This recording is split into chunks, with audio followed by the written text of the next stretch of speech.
I'd like to introduce Peter Lloyd, who is a very well informed and historian indeed in overseas underground or subway maps, especially in New York, where he's published a splendid book. And I can't show you anymore, can I? Can you see me? Yes. I'm not sure you can see me, can you? It's more than I can. I can't see. Yes, we can see you.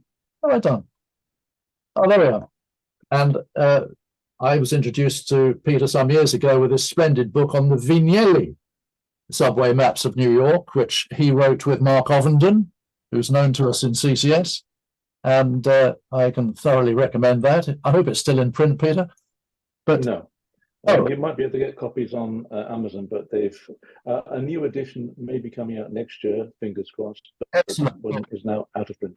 Okay, so it's a black market item and worth all the more. Yeah. But Peter has agreed to take questions at the end, as I've said, or feel free if you've got a really urgent contribution to interrupt. So with great pleasure, Peter, over to you. Are you in vision? Yes, thank you very much, Jerry. Hopefully you can see my slides. We can see the captions. Excellent, fantastic. Right, so this is a story of how a Swede conquered Peter's slides. Hello, I'm not seeing Peter's slides. Oh, no, neither am I. Okay. Still got the early subway maps of New York. Yes, at the moment, just the title, Early Subway Maps of New York City. Is that visible? Yes. Yes, that is the caption slide, yeah. Excellent. Ah, that was a slide, yes. Yeah. Great. So this is a story of how a Swede conquered the subway maps of New York City by the name of Andrew Hagstrom.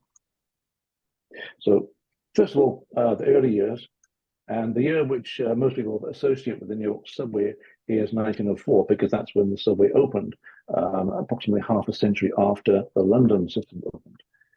But the key points of the map that we'll be looking at, 1887, when the elevated system was built in New York City, and a lot of the cartographic elements of the elevated system were carried forward into the subway maps.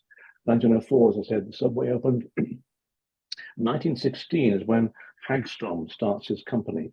And then 1936, another key point, when the new technology of four-color offset litho printing came into vogue, came into existence, and Hagstrom made full use of it. So those are the four key points. The focus will be on the subway maps and not so much on the elevated maps. So this is a very early subway map by the Rapid Transit Commission. These are the people who are charged with developing and designing the subway. This is 1875, a long time before the subway actually opened. It took them a long time to deal with all the political wrangling to build the subway, even though the need for it was very clear. The lower part of Manhattan, where all the industry was full of tenements. People lived in very horrible conditions, whole families to one room. And the idea was to build a rapid subway to enable people to live out in the suburbs with fresh air and then commute into town. And that was the fundamental idea of the subway. But as I said, it took a quarter of a century to actually get around to building it. Now, this map is terrible insofar as it's very difficult to differentiate the different routes that we have here. We have dashed lines, dashed and dotted lines, and so on.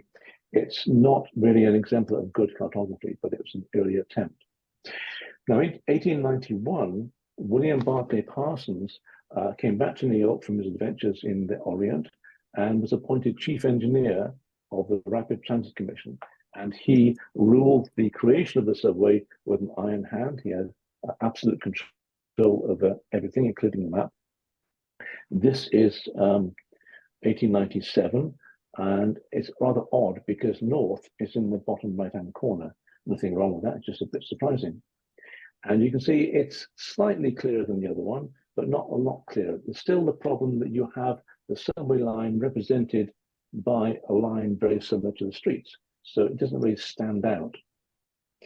The following year, he developed this map, which is clearer because it omits a lot of the streets. it just shows the cross streets immediately adjoining the subway lines. And this map was used by a lot of publications at the time of the opening of the subway in 1904. If you zoom in, you can see it's pretty clear where the stations are in relation to streets, and you can follow the line of the subway.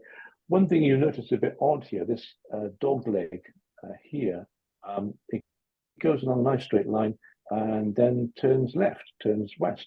The reason for that is that Broadway was full of shops and other nice businesses, and they did not want to have their nice street dug up to put a subway in. This is rather short-sighted because the subway would have brought a lot of customers in. But at the time, this was a dubious activity, digging up the streets. They were concerned the buildings might fall down. And so the subway had to follow 4th Avenue and go across up to there, as it still does. Now, in 1904, a lot of publications such as The Souvenir came out, which simply reused William Barclay Parsons' engineering map, but just took his name off. And there were a lot of publications like that. Now, the first really sophisticated map is this one. It is in a large book published in 1904 by the Interborough Rapid Transit Company. That's the company that ran the subway at first. And it's really not for passengers, not for riders, but for investors who want to see what kind of hardware the company has got. And if we zoom in, we can see that it shows the power stations and power substations. It shows how many tracks there are. So, for example, the red section, which is the subway, there are 4 tracks going along here, 2 local and 2 express. So really, it's not, and a lot of the stations aren't really labeled as such. So it's not meant for passengers to find their way around the system. It's meant for people to see what a great investment the IRT has. And also the fact that it was printed inside a book, a very large format book, also militated against anyone carrying it around with them on their journeys. Other companies who had been already producing street maps for some time jumped into the subway map market by adding in colored lines overprinted on the streets. This is a Rand Vignelli map in 1909, just a few years after it opened. And you can see it's just an ordinary street map, overprinted with 2 colored lines, one blue for the elevated and red for the subway. This is long before we had multicolor offset litho printing. So this would have involved, first of all, printing it with the black ink and then passing 2 more times through the printing press to get the red and the blue.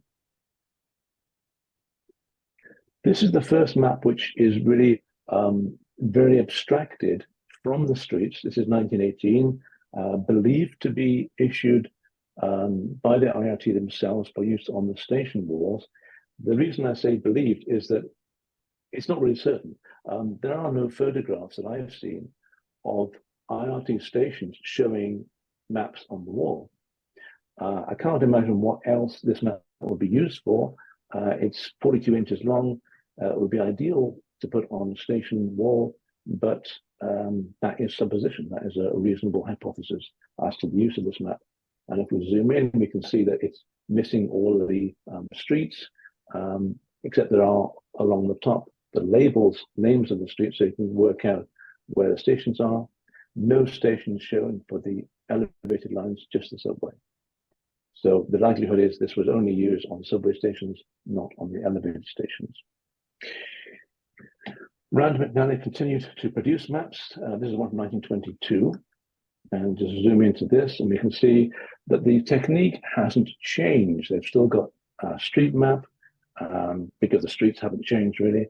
And overprinting on that is the red for the IRT's lines, the blue for the elevated, and green for the BRT, the BRT line. That's a separate company. Again, each of those colors will be a separate pass through the printing press, so it's quite an expensive, time-consuming process. Moving forward into the 30s, and it's basically still the same thing. This is a guy called George Nostrand, who again produced a lot of maps, or street maps, and we have the same principle of a street map with colored lines overprinted on it. He was a rival of this one, August Ohman, who produce maps astonishingly similar. The only difference being that Ohman has square station symbols for express, whereas George Nostrand has round. But basically, it's very much copying each other, or one copying the other. The difference between local and express, by the way, is that all train services stop at the local stations, but only the fast trains stop at the express stations. It's like the Metropolitan line. We have the fast and the slow services. So not much innovation. These are in the 1930s and haven't changed much. And how do we know which of those maps was used by the IRT themselves? Well, this photograph recently posted by the New York Transit Museum of 1928 of a control office, and we can see on the left a map. And were we to zoom in, we would see that the cartouche is the shape and size of the August Ohman map. So therefore, we know that Ohman's map was the one adopted by the IRT. And in fact, Ohman was quite a good businessman. He ended up producing maps for the different rival companies running the subway. And August Ohman's company had a very venerable history, going back to the Colton brothers, John Colton and G.W. Colton, who started the business in 1831 and became the dominant producer of railway maps in the United States. They produced many other maps as well around the world, but they really dominated the railway map market. Another Swede, August Ohman, married into the business. He married Mary Colton, the daughter of one of the Colton brothers, and then renamed the company as Colton, Ohman and Company, and then it became Ohman Company. And 1909 sued for bankruptcy. So, although this business has been going for a long time, it seems that August Ohman wasn't that good at running it. And then in the 1920s, one of the employees, George Nostrand, took over the company and started putting his name on Ohman's maps. Now, these established cartographic firms, Rand Vignelli, Nostrand, Ohman, they weren't very good at innovating. The stagnant ideas of transit maps, an old street map with colored transit lines overprinted. The map market was vulnerable to disruption by an innovative cartographer with an aggressive marketing drive, one Andrew G. Hagstrom. So here is this man. Where did he come from? He came from a tiny village in Sweden, Karleby, no subways there. He helped his father with the bootmaking business, and then he got into butchery, which he loved. There's a quote from him: "I waded in blood from morning to night. I risked my life every day. I loved the rough stuff." An indication of the character of the man and the attitude he brought with him to America. But at first, he was tempted to go to Germany because he had developed a great skill in the Butterwurst sausage. And luckily, he was tempted away from setting up an industry, a business in Germany, by his uncle, who had moved to Brooklyn in New York. And there he went. So this is why we now talk about the Hagstrom map, not the Hagstrom sausage. And he regarded himself as a Viking coming over to conquer New York. This is the logo of the Hagstrom Map Company. And he says it's a Viking ship on the high seas. This is from Paul Matus, who's a former Hagstrom employee. He told me that the ship represented him, who came to the S without 2 kronas to rub together, and through hard work built up his great business, indeed. At first, however, he just got a job milking cows in Coney Island, but was persuaded by his uncle to become an apprentice machinist in the linotype factory, and more importantly, embarked on a 3-year diploma in commercial art, where he learned how to draw a wide range of things, including maps. At first, his company, which he formed in 1916, was a general drafting company, not specifically about maps. They did a lot of artwork and retouching. Only later did he start adding mapmaker to his title. The company grew from 1916, where there were 2 employees, Hagstrom himself and his wife, Viola. In 1918, employed George Burke, and by 1929, there were 50 employees. It was a growing business. So let's look at the first Hagstrom map. Now, the narrative told by Hagstrom himself is that clients found it hard to locate his studio in the old streets of Lower Manhattan, which are not at all the grid. And so he drew a map for them. This proved to be very popular, and he was soon persuaded to sell the map at $1 a go rather than giving it away. And you can see here, 116 Nassau Street is where his studio was. And he was so excited by this that he decided to extend his map to the whole of New York City, bit by bit. First of all, there was this map up to 72nd Street, and this is first post-war edition, yes, after the First World War. And then he expanded it to, let's see, the Bronx, Brooklyn, Queens, Richmond, and the suburbs. So over a period of time, he surveyed all of New York and added it to his map, but still keeping the subway in this particular map. But there were a wide variety of maps that Hagstrom did, or maps of all parts of the world. He was a very prolific map maker, but he loved New York City, and the large part of his business was maps of New York. Let's have a look at why his map was better than the other maps that were available. This is George Nostrand's map, and you can see it's a very crude method of showing the subway lines in red and the elevated lines in blue. He's simply taken a street map and slapped these large blocks of color onto it. This is 1935 map, and if we contrast that with Hagstrom, we see that it's infinitely clearer, or at least a lot clearer. The streets are broader, the blocks have been shrunk, thereby giving Hagstrom map is significantly clearer than the other competitors, the George Nostrand and August Ohman map. And you can see that what he has done here is to broaden the streets, allowing him to insert the subway lines in a very clear manner. He's shrunk the blocks, broadened the streets, and really this was a quantum leap in the clarity of the maps. And this is why he was able to grow his business at the expense of more established firms. And if we look at the two maps side by side, you can see, for example, along Broadway, there's just this big splodge of red color versus Hagstrom, nice thin line, very clear to read. The Hagstrom map here is 1919. The Nostrand map on the left is 1935. You can see that they hadn't really made much advance in their cartographic techniques while Hagstrom was leaping ahead. Now, in 1921, Harris invented the two-color offset lithographic printing press, which enabled further clarity to be made in differentiating the subway lines. So this meant that in one single pass through the machine, you can get black and red. You can see there's also actually a green color, so there's a second pass to get the green, which represented the elevated lines, whereas the subways were in red. So this is in the 1920s, and further on in the 1920s, we have the BMT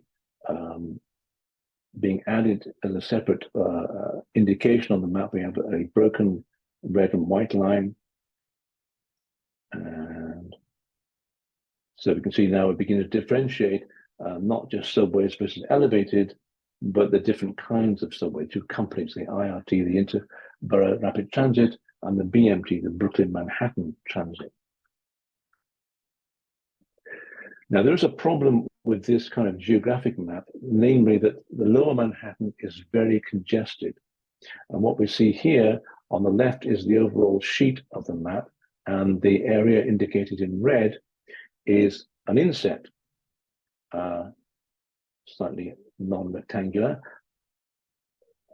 because the lower Manhattan is too dense. And then you can see there's actually, okay, so you can see it's getting a bit congested with so many lines being put into a small island. And if we look at the very lowest part of Manhattan, he has simply drawn the lines himself without any attempt to add detail. And the detail is up in this corner here. So he's got this inset, an inset within an inset, in fact, showing the subway lines of Lower Manhattan, which are just too dense to be shown on the main part of the map.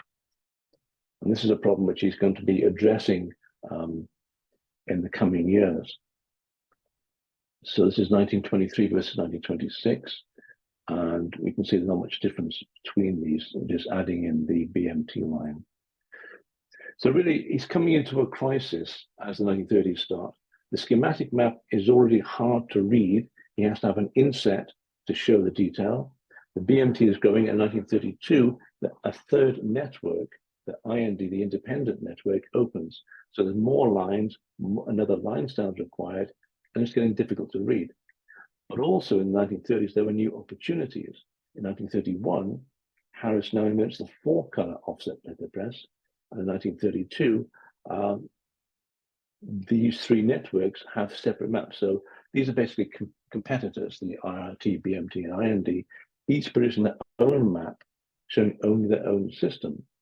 From the point of view of a passenger, what you want is an integrated map showing all the subway lines. So it's an opportunity for Hagstrom to use the new 4-color press and produce a map which clearly shows all the lines for the benefit of the passengers. And so we get on to the iconic subway map, what he's most famous for. 1936. So it took him a few years to get the hang of the new 4-color litho printing press.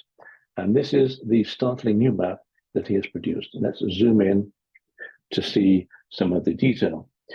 This is mid-Manhattan, and you can see now that there's the red, blue, and this time orange lines for the red for the IND, blue for the IRT, and orange for the BMT. And it's enormously clearer than what we had before. But you even go down to Lower Manhattan, because he doesn't need to have an inset expanding Lower Manhattan. It's there in the main part of the map. Manhattan itself has been expanded, it's been fattened to make room, but the big leap in clarity comes from the use of these 3 different colors. And it's economical to do this now because it's a 4-color offset litho press. You can mass produce these things. As you can see, there are in fact multiple colors there, but that obviously goes through the 4-color process twice. Now there's a question of whether Hagstrom or Nostrand first developed this method of using the color coding, because they both produce maps roughly the same time, very similar maps. And in this wonderful book by Tim Bryce and Tom Harper, there's a suggestion that maybe Nostrand came up with the idea first. Nostrand's map, with its distinctive red edges, is so similar to Hagstrom's map that one can only speculate as to why Hagstrom appears to have taken no action against the rival publisher. However, while the origins of both maps remain obscure, it is impossible to be certain about who was copying whom. Well, we can actually find out. This is Nostrand's map, and if we zoom in, we can see that it does indeed have 3 colors.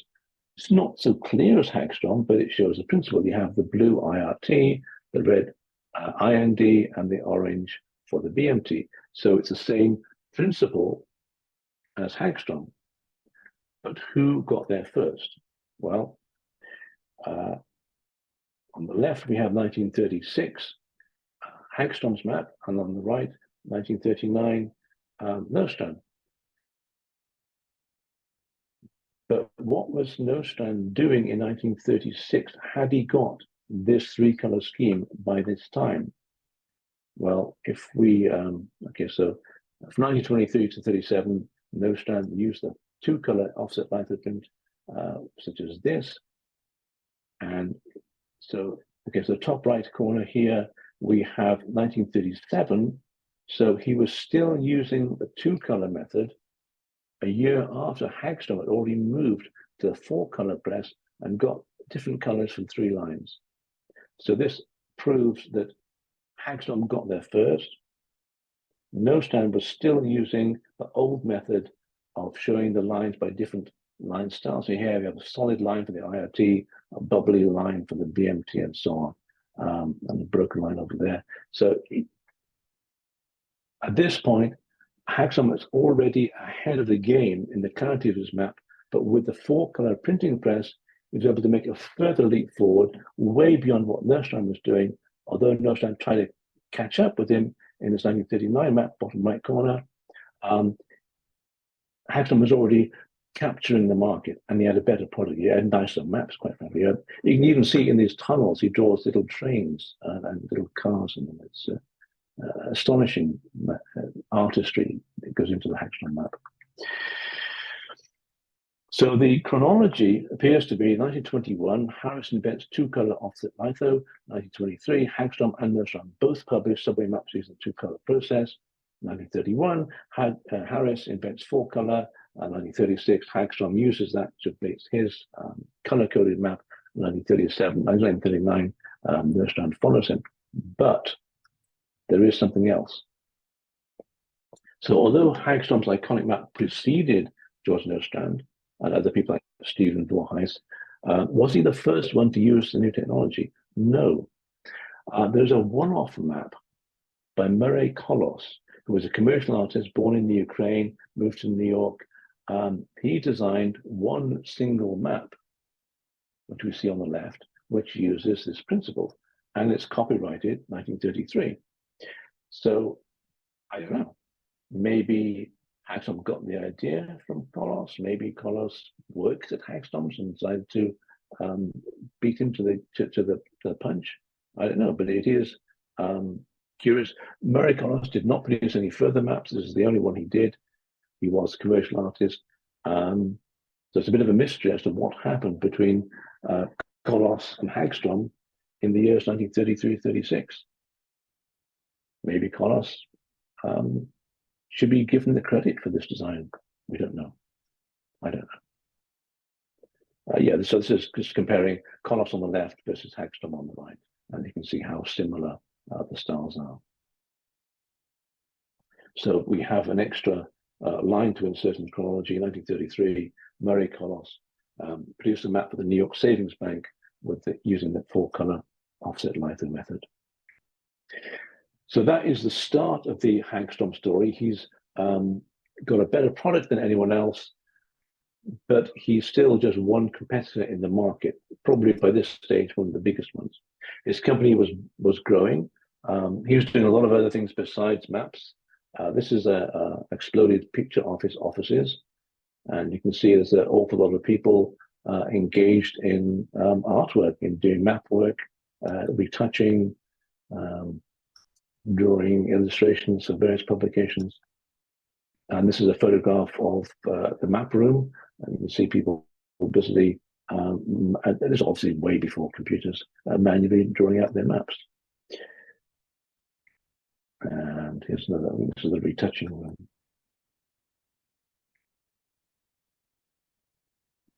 And one more shot of the office. So in the 1940s, Hagstrom had a number of big wins to his business. He was a very assertive, aggressive businessman, besides being a technical innovator in maps. And as we'll see, in the 1940s was when he really captured the whole of the city. First was the New York equivalent of our Yellow Pages, the Donnelly's classified telephone directory. At the time, the beginning of the 40s, they still had each of the separate networks, the IRT, BMT, and IMD, on separate maps, which occupied 5 pages, because some of the maps had 2 pages. And Hagstrom's argument was, well, if you use my map, you only need 2 pages rather than 5. Now, given that the cost of paper had gone up because of the war, this was a very appealing line of argument to Donnelly, and he accepted it. And Hagstrom's map was then added to the telephone directory, so every home in New York had the Hagstrom subway map in its telephone directory. And secondly, and probably more importantly, the board of transportation. People actually at this time were running the subway system. And this was, which one? I think this is the one from the telephone directory. Yeah, so you can see that with a a black and white print, because you couldn't put color into the telephone directory. You had to make use of line styles. So he has the solid black, the white, and the alternating black and white for the three different networks. But you can see the principle is still the same. It's the same layout as the color map, and therefore has the clarity, but not actually in color. Now, in 1940, those three networks had been unified under the Board of Transportation. So they had been three separate companies. They're now brought together under one administration, even though they're still physically separate. And that Hagstrom launched what he called a climactic frontal attack upon the Board of Transportation to get them to adopt his map for the new integrated system. And in 1942, Hagstrom starts working with Emmanuel Scheer. He is the contact person at the Board of Transportation. And in 1943, Hagstrom pocket map was adopted as the official map by the Board of Transportation. So up until this point, the three companies, IRT, IND, and BMT, had their own separate maps. In 1940, they came under a single organization, the Board of Transportation, and this was the first official map of the entire integrated system. So you can see the three different networks. Hagstrom had already been producing these maps since 1936, but now the Board of Transportation said, great, we need a map showing the entire network, and they took Hagstrom's map. They physically bought stacks of these maps and handed them out at the stations. And so it became the official map of the subway system, which was a huge boost for Hagstrom, because it meant that every year the Board of Transportation would be buying a large stock of their maps. A number of editions were produced over these years, keeping the same design essentially. Obviously, little tweaks of stations open and close. On the back of it, there was service information explaining where the express and local stations were stopping, any changes due to time of day, because they have different service at night time, such like. So it was a comprehensive guide to the network. 1947, Hagstrom station maps. So now he printed a very large format map in every station. This is the station map. It was printed on a melamine board, which he had developed actually for the Navy during the war to give them waterproof charts. And he used that technology, the melamine layers, to produce a weather-resistant and vandal-resistant map that was then installed in every station. And the next year, oh yeah, so there's a little sticker there for the square. And this is an illustration of the map actually in situ. This is in an elevated station. And you can see it's the same map. Yes, car map. Sorry, I went too far then. 1948, the following year, maps were installed in every subway car or carriage, as we would call them. So now he had complete control of the perception of the New York subway in people's pockets, on the station walls, and in the subway cars. There were three different versions produced for the different networks, because each car would be limited at this time to one particular network.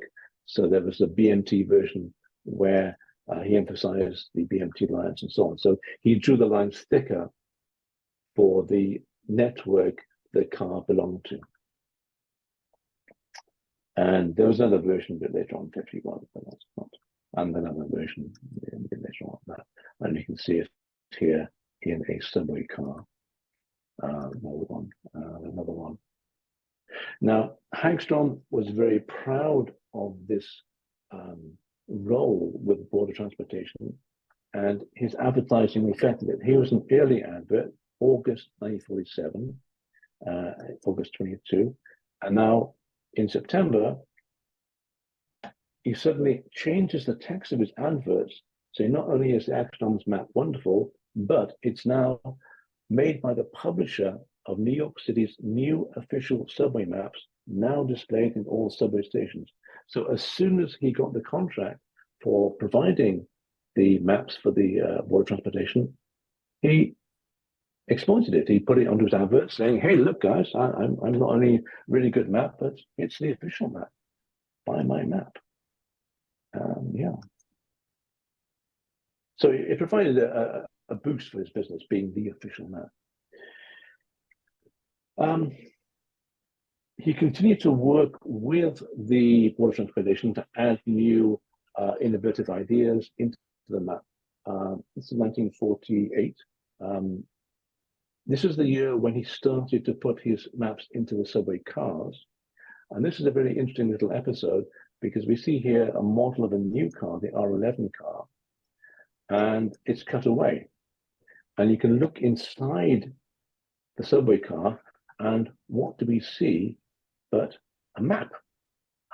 These photographs taken by partner Reka Comley, and you can see the cutaway part of the subway car and all the seats and whatnot inside, and the map. So obviously this is a great temptation. We went to the Transit Museum to take a photograph, zoomed in of the map, and we can zoom in quite nicely, see great detail. It is in fact a genuine photographic reproduction, miniaturization of Hagstrom's map as it appeared in the subway car. But interestingly, there are certain differences. One is black and white, the other one's color. But if we compare the map that's inside the model of the car versus the map that actually is used in the car, we can see there's a certain difference. There are a lot of new free transfers. What we mean by free transfer is if you want to move between one network, say the IRT, and another network, say the BMT, you have to buy a new token. You have to pay again to transfer from one network to the other network. Now, that was a big problem if you were using the subway every day, because it could basically double the cost of commuting to work. And now that all of the lines were under one administration, under the Board of Transportation, there was a strong argument for making free transfers between one network and the other network. And this was achieved partly by physically building new tunnels between the lines, but also by producing transfer tickets. So as you left one station, you could walk over and then use a transfer ticket to get onto another network. And what we see here, and again, yeah, this is the other one,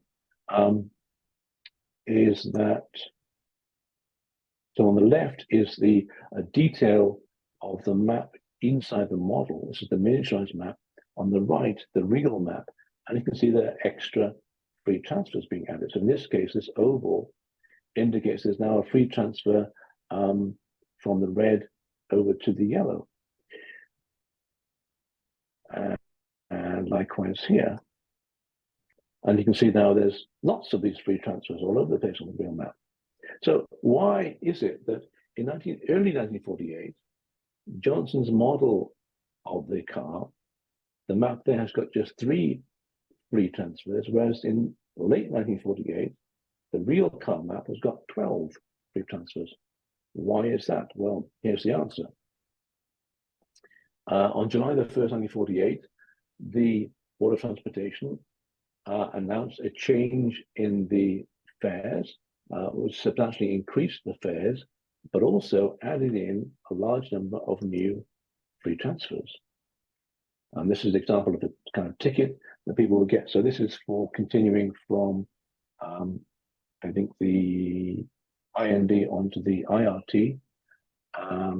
So here it was issued at the 161st Street station, which is this one. And so if you were traveling on the blue line, the IRT, you would get one of these tickets, and you could then continue your journey on the red line. And so this saved the passenger an entire fare. So it would basically halve your cost of commuting. And so it was very important to inform passengers of where these free transfers were, so they could plan their journey so as to make use of the free transfers rather than the transfers where they had to pay. And so this is an example of how Hagstrom was working with the Board of Transportation to put the new information on. But it wasn't entirely clear at first what the best way is of indicating it. In this map, he uses triangles to indicate free transfer. So you have these ugly little triangles at various points. Very prominent, but also it interrupts the readability of the map. He also tried purple blobs.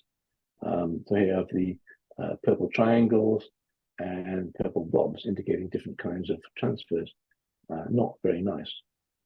And eventually settled down to this style of putting a big red rectangle of free transfer pointing to the place where the transfer is. It litters the map, it adds complexity to the map, but I think it's probably the clearest way of conveying this crucial information about how to save money traveling on the subway. Yeah, there's those are transfers to the buses, see here, transfer point for city-owned surface lines and so on. Oh, that's the end. Gosh, what time is it? Yes, okay, that's about 3/4 of an hour. Brilliant, yes. Any questions? Thank you very much, Peter. That was a real good and high speed trawl through a fascinating subject, which I'm sure we'll have more fans after tonight. I'm fascinated if I can kick off the questions while folks think of this. I've got none waiting in chat, but do chip in a moment, folks. I'm interested in how Hagstrom developed his business. Did he make oodles of money, or was this a kind of very useful and large supplement to his existing business? No, he made a lot of money. The map business was the main part of his business, and he expanded his premises considerably. The contract with the Board of Transportation to produce the station maps earned him $70,000, which is a lot of money at the time. So it's a lot of money, actually. And shortly afterwards, he moved to larger premises, which cost him $100,000. So yes, it was a lucrative business. He did do both the maps and a range of other artworks, but undoubtedly the maps were the biggest source of income, and the New York maps was his favorite. And the subway map was his favorite of the New York maps because he liked maps which served one particular purpose. And he said that the subway map was useless for trying to walk around New York, didn't show the streets, but it shows the subways very clearly. And so it was honed to that particular purpose. So that was, he did say that was his favorite map. Well, right, thanks very much. I mean, those photographs of the work areas you showed us, they certainly look well populated, didn't they? How many staff did he have? I don't know, in 1929 he had 50, but it grew beyond that. I don't know what the peak was.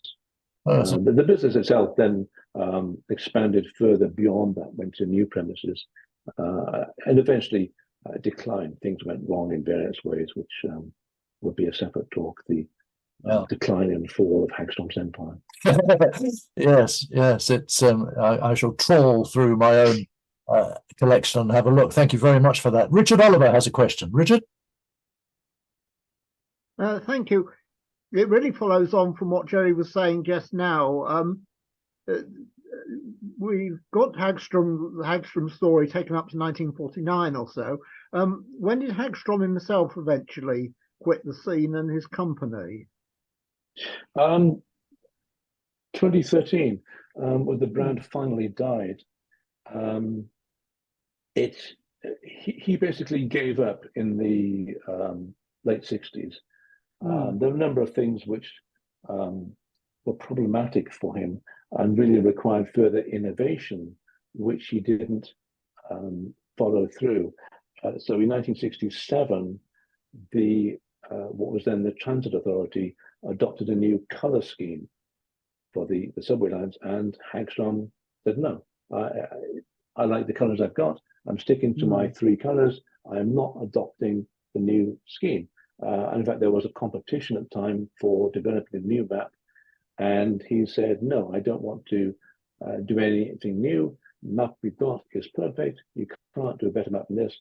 And so he missed the opportunity to move with the times and develop a new map. In 1968, the following year, he sold the company to Macmillan and passed through 3 different hands. And in the end, in the final stages, it had been digitized in about 1994, I think it was, and all the computer files were sent off to Florida to another company, and all the staff who had been looking after the Hagstrom ethos, that Hagstrom brand, were let go of. So it was a very long, drawn-out decline. Thank you. Sounds almost suicidal. It was a big mistake. Well, I mean, Hagstrom was getting on in years, and he had hoped his son would take up the reins and steer the company into the second half of the 20th century.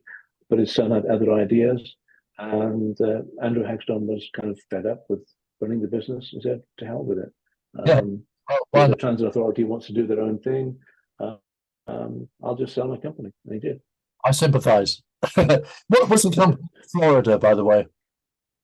It was Is it Donnelly or no. God, what was the name? not one? It'll come to me. Was it one of the motoring mappers, the motoring map creators? Come back to us if you can think of it. Yeah. It'll come to me. It's the back of my mind. Any other questions, please, folks? Unmute and shout, I think, is the simplest way. A question from me. Was Hagstrom purely a New York mapping organization, or did they produce subway and other maps for other cities?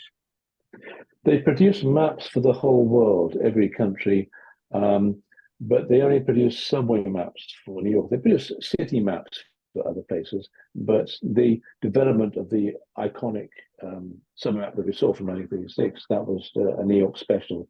Most of the maps produced were for the New York area, and it became such a standard reference point that I've seen adverts for lorry drivers saying you must be familiar with the Hagstrom Atlas of New York.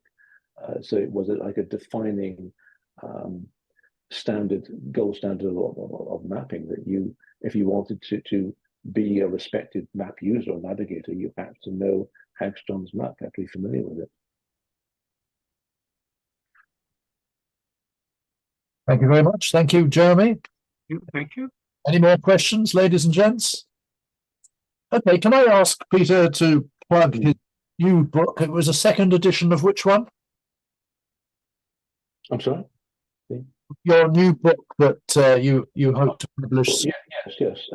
The map which you showed us earlier, Vignelli transit maps, which came out 10 years ago. I'm in conversation with the publisher RIT Press, who want to update it, produce a new edition, and a lot has happened since that book came out.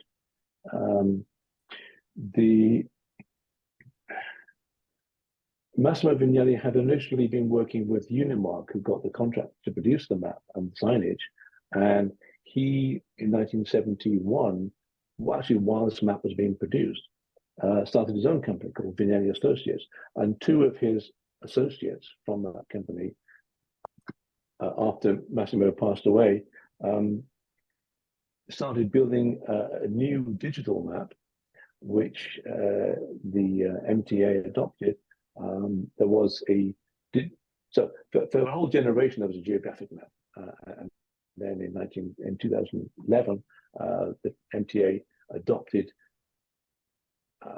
a Vignelli style map. They went back to Vignelli's diagrammatic style, and the 2 Vignelli associates have been working to use this map in a digital format to cover weekend changes. So each weekend there's various engineering works. Certain lines are closed, certain lines are rerouted, and so they set up a system and a graphic standards manual to cover that. So the new edition is covering all that work that's happened since well, since Massimo passed away. So it's continuing the Vignelli legacy. Who's going to publish the new book? The same people, the Rochester Institute of Technology. That's in the States or here? Yeah, no, in sorry, in Rochester, New York, not Rochester, England. Yeah. Well, do keep us posted with that, and perhaps we can get you some exciting sales when the time. Yes, let me just Yeah, sometime. Can I ask yes, you of course. I think there's a hand up there. Tony Thorndike. Did the transition to named line from named lines like BMT and so on towards things like the E line, the F line, the Broadway Express, did that happen during Hagstone's lifetime? Did he take that on board? No. Yes, this is the episode which I mentioned, 1967, which really doomed the company. Let's try and take this. Yeah. So 1967, the problem that happened was that there was a lot of congestion in the network, and a decision was made to build a tunnel under Chinatown to link two of those systems, the BMT and the IMD. Now, once that happened, it meant the three-color scheme wasn't really workable anymore. And so that was the point where the Transit Authority moved to, as you say, the A line, the B line, and all the rest of it. Yeah. And Hagstrom was too conservative and too set in his ways, really, to change. And so he ignored that and just carried on with his maps. Maybe I actually have an example here why that is problematic. Hang on, you're going too fast. I know. Just trying to locate slides too fast. Screen. Yeah. Yeah, this is a 1960s map. Now, I thought maybe I had a slide showing the unfortunate point where this connection between the red line and the green line was kept by Hagstrom. So this is 1967. This is the new map that came out with, as you say, these new designations. And you can see here, each route, each end-to-end route was then drawn in a separate color and line style. And this whole system of color coding, the whole system of nomenclature was ignored by Hagstrom. Yeah, okay, so then 1979, there was then a further reunification of lines along the trunks. Can't really see that here. And this is the guy who digitized the map. So until then, until 1996 and 7, the map was still produced using the original plates, photographic negatives, and then it was digitized. And that only lasted about 10 years before the company was sold again. And all those digital files were then sent down to Florida. It just seems rather extraordinary that, given his entrepreneurship in the 1920s and 30s, that he went on. He was married to it. He didn't change. He didn't adapt. Yeah, absolutely. It is a tragedy, because if he had been open to change, he could have remained the main provider of transit maps for the MTA. He could have kept his crown.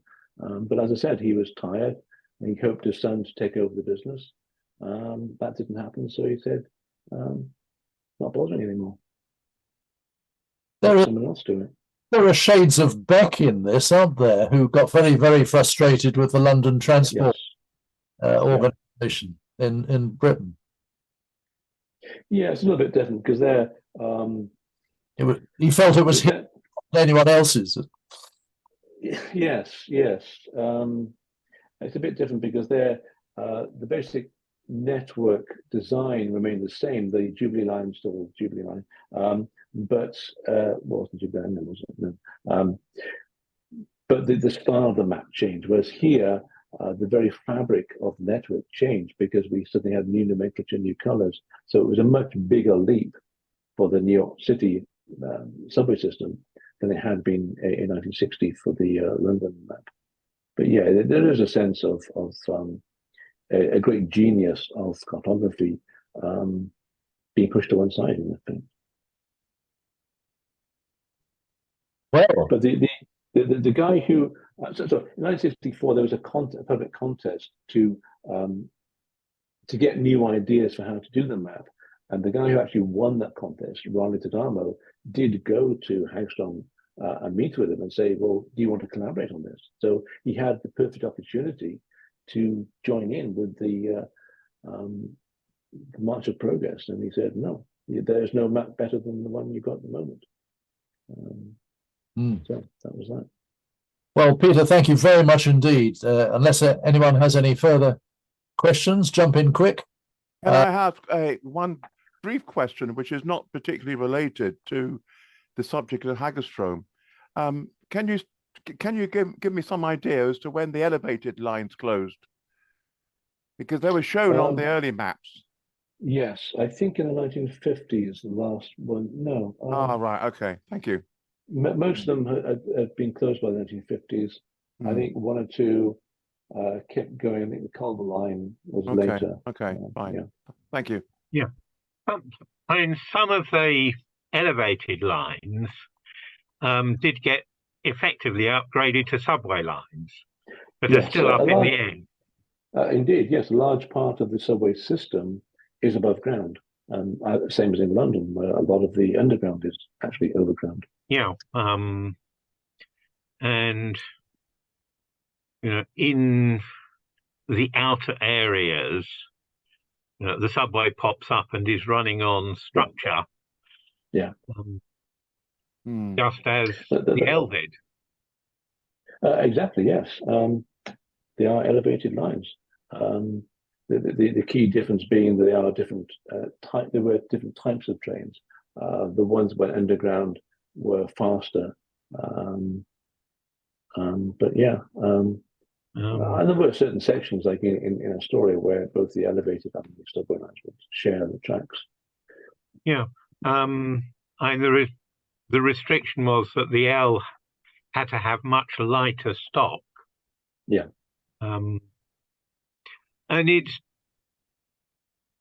one of the more interesting things I've felt from this talk is the way that the subway and the L, although for many years they were both run by the IRT, were almost separate organization, or, you know, depicted as separate things. Yeah. I'm not quite sure why that was, but yeah, you're right. The elevated had originated as a separate company and retained its independence, seems to me. Yeah.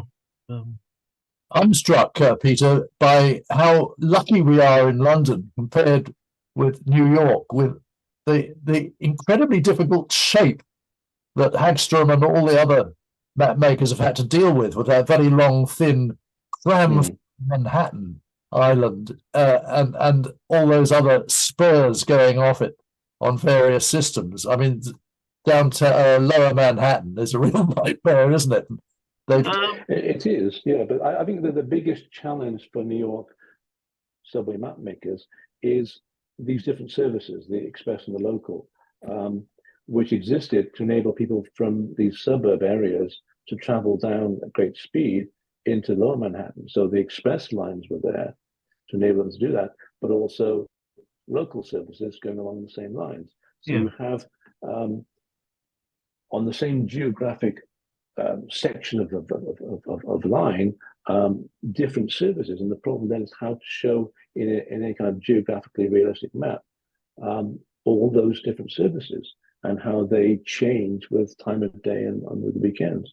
Yeah. And that's been really the nightmare for cartographers to trying to reconcile. And this is why there's still this huge battle between the diagram map of New York subway and the geographic one, which was the here. Yeah, so it is that dichotomy as to what extent you expect your map to show, I was going to say lines, which, and to what extent you want to show services, when there is very much not a one-to-one correspondence. Yeah. And it is something that London Transport has basically said lines are very much groups of services.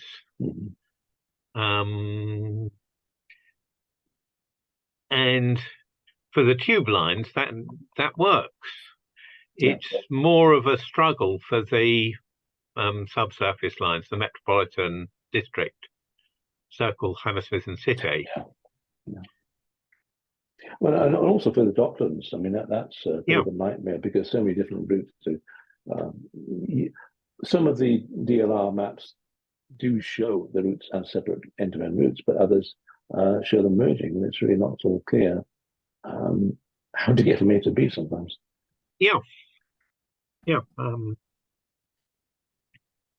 Well, does anyone else have any other points for Peter? Thank you for the questions there, Jeremy. And Peter, may I thank you on behalf of Charles Close Society and all our friends present with us tonight for your excellent talk. And I can vouch for the fact, for those who weren't at the BCS annual conference, Peter's talk there was equally brilliant in a large room. But it's well done for grappling with all the nightmares of your sound link tonight. I'm sorry that, and thank you for everyone else for sticking with us for a few minutes there. But Peter, thank you very much indeed. I look forward to keeping in touch with you, and good luck with that new book. And if I may shortly close the meeting with a final reminder for you railway buffs that London in Rails and Rivers, or Waterways if you like, will take place on Saturday in 2 weeks' time, the 4th of November, at the Woodman, right next to Highgate Tube Station in London. I don't need to tell anyone here how to get there. So with that in mind, I look forward to seeing a lot of you then, if not sooner, somewhere else. Richard. So thank you very much. Thank you, Peter Lloyd. Thank you very much for having me. Just tell you that the name of the company that eventually bought Hagstrom is Kappa, K-A-P-P-A. Oh, I looked it up. I should have known that. I didn't know that one. Must check American maps. Well, with that final one, thank you very much. And thank you very much for having me. I really appreciate it. It's really good to have you. Thank you very much.